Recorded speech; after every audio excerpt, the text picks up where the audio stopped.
Roxane Brachet, je suis responsable des partenariats académiques et des financements de recherche à Génopole.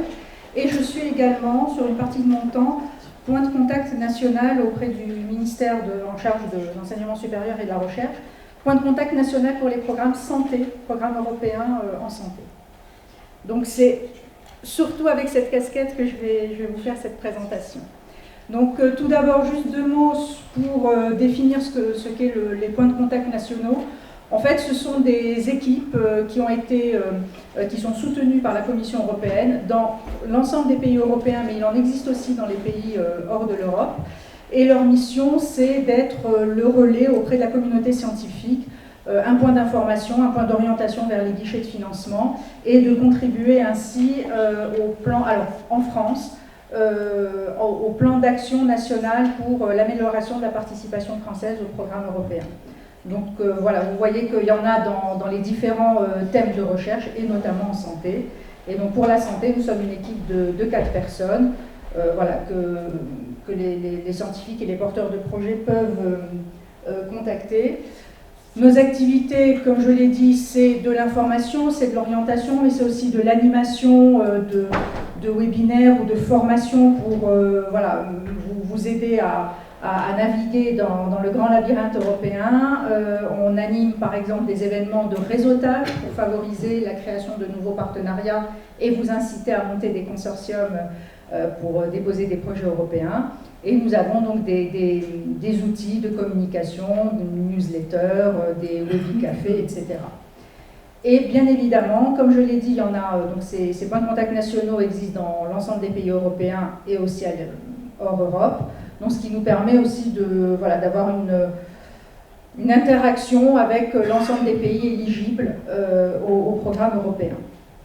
Donc, dans ma présentation, je vais vous présenter en quelques mots Horizon Europe, donc qui est le programme cadre actuel, la santé dans ce programme cadre, comment sont définies les priorités de recherche et d'innovation et comment elles sont traduites concrètement. Et enfin, puisque c'est le thème aujourd'hui, le digital, l'intelligence artificielle, la cybersécurité dans les appels à projets du cluster santé.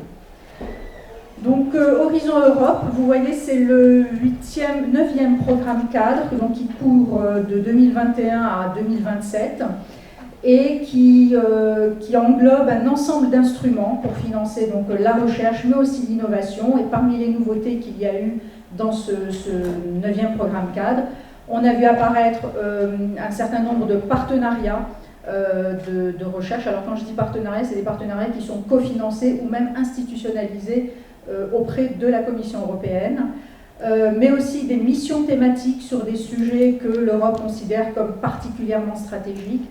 Et notamment en santé, il y a la mission cancer qui a ses propres appels à projets pour la recherche en cancer, mais aussi des programmes dédiés à l'innovation. On a vu ce matin, Marco nous a présenté un projet dans le cadre de l'EIC, European Innovation Council. Donc voilà, il y a eu ces nouveautés-là dans Horizon Europe.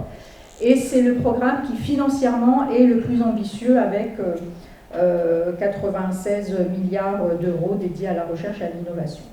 Donc maintenant, si on va un peu plus en détail dans Horizon Europe, il est constitué de 3 grands piliers.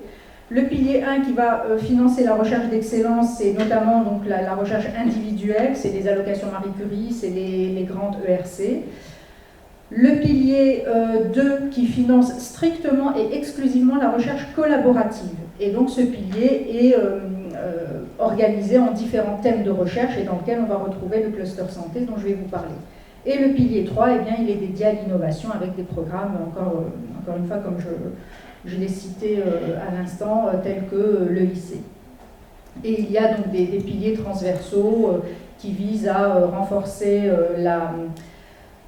consolider les systèmes de recherche en Europe, mais aussi renforcer la participation de certains pays qui sont moins présents dans les programmes européens.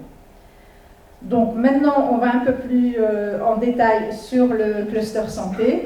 Donc le cluster santé, il est organisé en 6 grands domaines d'intervention, des domaines structurants, et il est construit grâce à une planification stratégique. Donc il y a eu une première planification stratégique qui a couvert les appels de 2021 à 2024, Et là, actuellement, nous sommes dans la planification stratégique 2025-2026. Et il se décline, donc ce cluster, en plusieurs instruments voilà, qui ont leur spécificité. On a le cluster santé que je détaillerai un petit peu plus, mais je vous parlerai aussi très brièvement de ce partenariat institutionnalisé, cofinancé par l'Europe et l'industrie pharmaceutique, donc Innovative Health Initiative, et voilà, et d'autres instruments avec chacun leur calendrier, leur financement et leurs appels à projets. Donc comment sont définies les priorités de recherche et d'innovation? L'Europe identifie des politiques prioritaires et des orientations stratégiques prioritaires pour les 2 ou 3 ou 5 années à venir. Puis, ces orientations stratégiques, une fois qu'elles sont définies, elles sont traduites par des groupes d'experts en impact attendu. Ce que veut voir la Commission européenne, c'est quel va être l'impact à 5 ans, 10 ans, 15 ans pour le citoyen, pour le patient, pour la compétitivité industrielle de l'Europe. Et ces impacts sont traduits de façon encore un peu plus fine en résultats spécifiques attendus. Et là, on rentre vraiment dans le projet de recherche qui est soutenu par l'Europe. Donc, si on en revient au haut de la pyramide, donc les priorités politiques et les orientations stratégiques, dans le plan stratégique 2025-2027, on voit que la transition numérique fait partie et vraiment une stratégie parmi les 3 orientations prioritaires de l'Europe. Donc ce plan stratégique, comme je l'ai dit, il sera traduit en impact que l'on va retrouver dans les 6 domaines d'intervention ou destinations structurantes du cluster santé. Rester en bonne santé, vivre et travailler dans des environnements qui promeuvent la santé, combattre les maladies, accéder à des solutions technologiques innovantes et sustainable, pérennes, développer des nouveaux outils, des nouvelles technologies et notamment des solutions digitales, et enfin renforcer la compétitivité industrielle européenne. Et donc, on redescend en bas de la pyramide où je vous parlais donc, des résultats attendus. C'est ce qu'on va retrouver quand vous avez sous les yeux un texte d'appel à projet. Il est présenté de la manière suivante. Il est rattaché donc, à l'une de ces 6 destinations que je viens de vous citer. Donc, j'ai pris comme exemple la destination Developing and using new tools, technologies and digital solutions for a healthy society. Vous avez la description de l'objectif de cette destination et les impacts attendus. L'un des impacts, je ne les ai pas tous mis, ça serait trop long, mais vous voyez que l'un des impacts, c'est de renforcer à la fois la productivité en santé, en recherche, en innovation, et notamment des outils au travers du développement de l'intelligence artificielle comme aide à la décision de façon sûre et de façon éthique pour la santé des patients et des citoyens. Et si vous prenez donc l'un des appels, une ligne d'appel à projet en particulier dans cette destination, on prend comme exemple Leveraging Multimodal Data to Advance Generative Artificial Intelligence, Applicability in Biomedical Research. On voit que les résultats attendus, donc là on est sur du court terme, l'impact on est sur du long terme, et dans les résultats on est sur du court terme. On voit notamment comme résultat attendu que la communauté scientifique et notamment les cliniciens doivent avoir accès, grâce à ces résultats, à une intelligence artificielle générative, robuste, de confiance, et qui est capable de faire avancer la recherche biomédicale et une meilleure prédictivité des maladies et une médecine personnalisée. Et vous allez avoir le chapitre Scope, qui va vous donner le champ d'application de cet appel et qui va décrire les activités de recherche qui sont attendues, que vous devez couvrir dans cet appel à projet. Et là, par exemple, il y en a toute une série, mais on voit que parmi les activités, il doit y avoir le développement ou le repositionnement de modèles d'intelligence artificielle générative. Donc vous voyez que vraiment, il y a toujours cette déclinaison qui va de la politique prioritaire au niveau de l'Union européenne jusqu'aux résultats vraiment attendus dans la recherche qui est financée par l'Europe. Et ce qu'attend l'Europe également dans la... Alors là, c'est vrai pour tous les clusters thématiques, tous les projets, c'est qu'au-delà de ces activités qui vous seront clairement désignées dans l'appel, c'est qu'il y ait, alors c'est peut-être écrit trop petit, qu'il y ait une synergie avec d'autres projets précédemment financés par l'Europe, avec des infrastructures européennes, avec d'autres programmes européens, autres que Horizon Europe, et d'inclure aussi les parties prenantes. Donc dans votre projet, vous devez bien évidemment identifier les partenaires de recherche, mais vous devez aussi vous projeter dans les parties prenantes qui seront les décideurs des politiques publiques de santé, les décideurs de politiques d'innovation, les industriels, les PME. Voilà, le but, c'est vraiment de créer cette synergie et de prendre appui sur l'existant et ce qui a déjà été soutenu par l'Europe pour éviter les redondances et rendre les effets plus impactants. Donc maintenant, si on s'intéresse plus spécifiquement au digital, à l'IA, à la cybersécurité dans les appels du cluster santé, tout d'abord, quelques éléments préliminaires. Un certain nombre d'études et de rapports ont été produits par des groupes d'experts européens et qui montrent qu'en termes de compétitivité, il y a vraiment, alors ça a été mentionné ce matin, l'Europe a vraiment perdu en vitesse et en compétitivité relative. Là, c'est un exemple qui montre les pourcentages enfin la répartition relative des brevets déposés dans le monde sur les domaines du digital. Et où on voit que, alors, en vert, c'est l'Europe, en bleu, c'est les États-Unis, en orange, c'est la Chine. Donc on voit vraiment une baisse de la performance relative et une dominance des US et de la Chine, et donc une baisse de l'Europe. Parallèlement à ça, voilà, on voit tous maintenant l'intérêt et l'impact de l'IA depuis maintenant une vingtaine, une trentaine d'années, notamment dans l'amélioration de la créativité scientifique, dans la facilitation de certains développements innovants, et vraiment la présence de l'IA dans des secteurs aussi larges que la santé, l'industrie, la vie quotidienne des patients et des citoyens. Donc il y a eu vraiment un ensemble de décisions et d'orientation politique, de priorisation politique et stratégique de la part de l'Europe.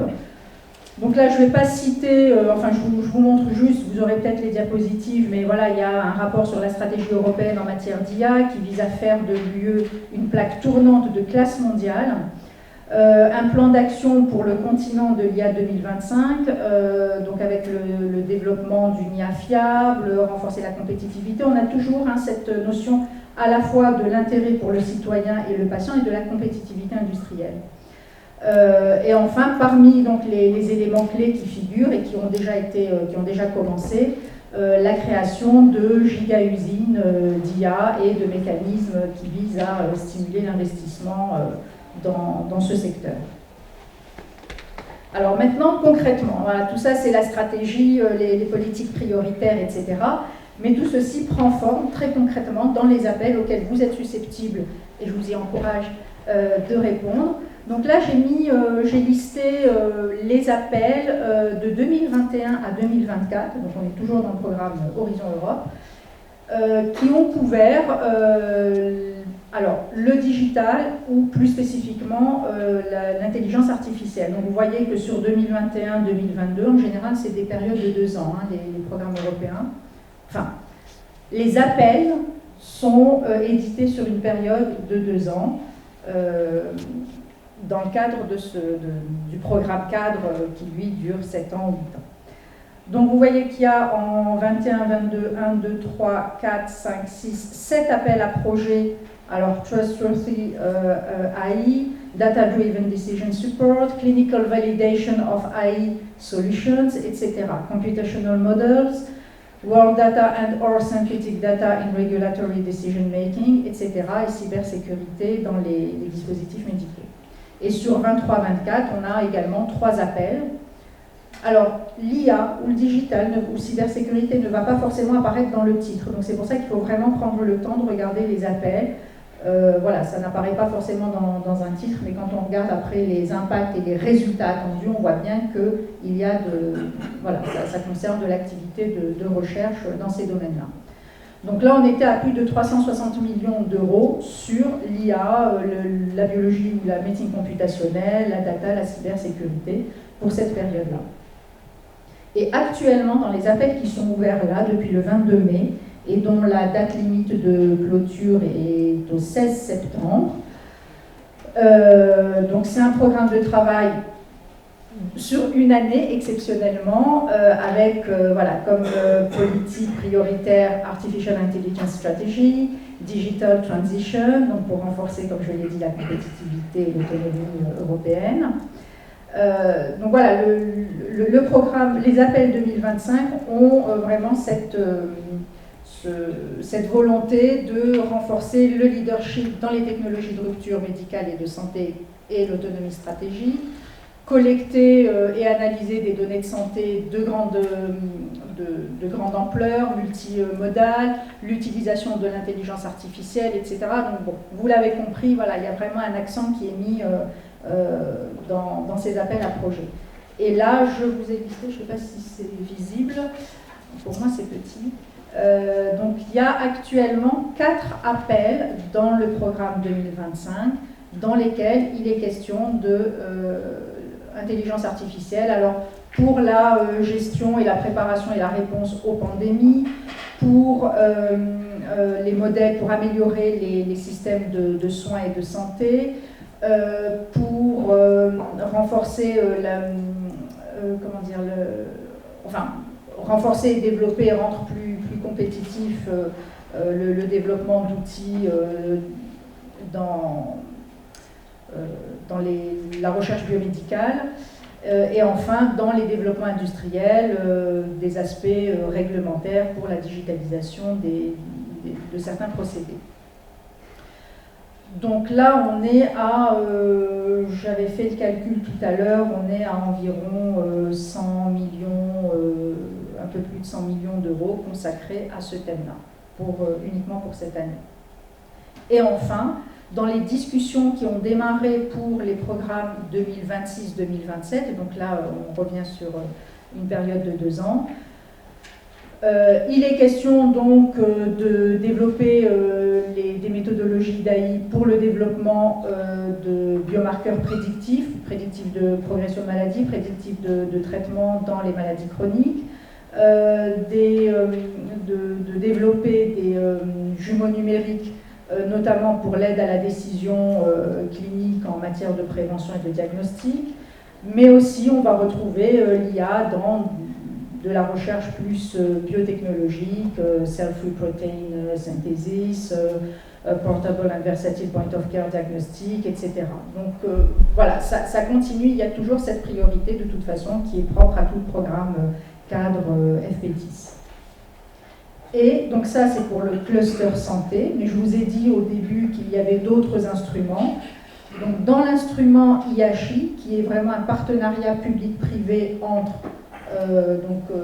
l'Europe et l'industrie pharmaceutique, il y a aussi des priorités qui sont données à l'IA, et on voit que, je ne sais pas le temps qui me reste, donc je ne vais peut-être pas détailler tout. Bon, enfin là c'est juste pour vous dire quelles sont les parties prenantes dans ce partenariat IACHI, avec 2 milliards d'euros sur l'ensemble du programme. Et donc dans l'appel à projet numéro 11, donc qui sera ouvert probablement à l'automne, on voit qu'il y a parmi les 5 lignes d'appel à projet, une ligne AI Powered Signal Detection in Pharmacovigilance, donc l'usage de l'intelligence artificielle pour la détection de signaux faibles et relatifs à la pharmacovigilance, donc pour assurer la sûreté et la sécurité des médicaments pour les patients, mais aussi, qui n'apparaît pas dans le titre, mais voilà, le premier appel qui inclut les développements de plateformes d'intelligence artificielle pour faciliter et renforcer la médecine de précision, et notamment le diagnostic et la stratification dans les désordres cérébraux. Je vous invite à consulter, alors les inscriptions sont gratuites et faciles, les événements de réseautage qui sont organisés par nous, par les PCN, mais aussi par l'IHI. Donc là, vous avez, il va y avoir du 23 au 30 juin, une série de webinaires dans laquelle seront présentées en détail chacune des lignes d'appel à projet et qui sont aussi l'opportunité, donc non seulement de bien comprendre le fonctionnement et les règles, les conditions de participation, mais aussi d'interagir avec avec des porteurs de projets potentiels. Donc vous voyez bien qu'il y a une stratégie européenne très forte en faveur de l'IA en santé, mais aussi dans d'autres domaines que la santé. Une diversité d'instruments de financement, là je ne les ai pas tous présentés, mais il y en a encore d'autres que vous aurez dans les diapositives. Et vraiment de nombreux appels qui couvrent l'IA et plus généralement le digital en santé, aussi bien pour la prévention, le diagnostic, les modèles prédictifs, la prise en charge, les systèmes de santé, la sécurité, le réglementaire, etc. Donc vraiment, ça fait appel à des disciplines qui ne sont pas strictement et uniquement du science du vivant, mais voilà, des disciplines qui sont aussi les sciences connexes, enfin ce que les biologistes ont appelé les sciences connexes, les maths appliquées, l'informatique appliquée, mais voilà, les sciences humaines et sociales, le droit de la santé, des biotechnologies. Donc vraiment, voilà, c'est très pluridisciplinaire. Donc un réel intérêt pour vous d'y participer. Là, je prêche pour la chapelle européenne. C'est des taux de financement qui sont quand même attractifs, qui peuvent couvrir jusqu'à 100% des financements, des durées de projet moyennes de 5 ans, mais ça peut être 7 ans, ça peut être 3 ans. Un partage de risques, parce que vous n'êtes pas seul à porter un projet, vous êtes avec un ensemble de partenaires voilà, qui ont aussi leur capacité, leurs moyens technologiques, aussi leur réputation au sein de la communauté scientifique internationale. On peut le voir dans les EIC, c'est aussi progressivement une ouverture et un accès au marché européen pour les technologies que vous allez développer. Et enfin, vraiment une visibilité, une reconnaissance internationale très significative.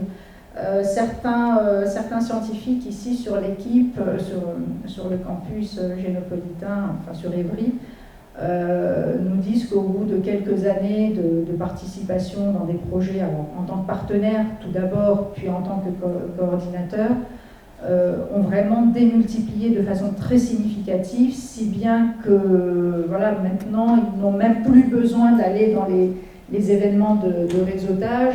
Ce sont les équipes, un peu comme ça a été le cas pour toi Marco, des équipes internationales qui viennent vers eux et qui font appel à eux pour les intégrer dans des consortiums. Donc vraiment, et ça, peut-être qu'on ne le mesure pas au début tant qu'on n'est pas dans le bain, mais vraiment la notoriété et puis le financement qui vous donne aussi une autonomie et une liberté considérable.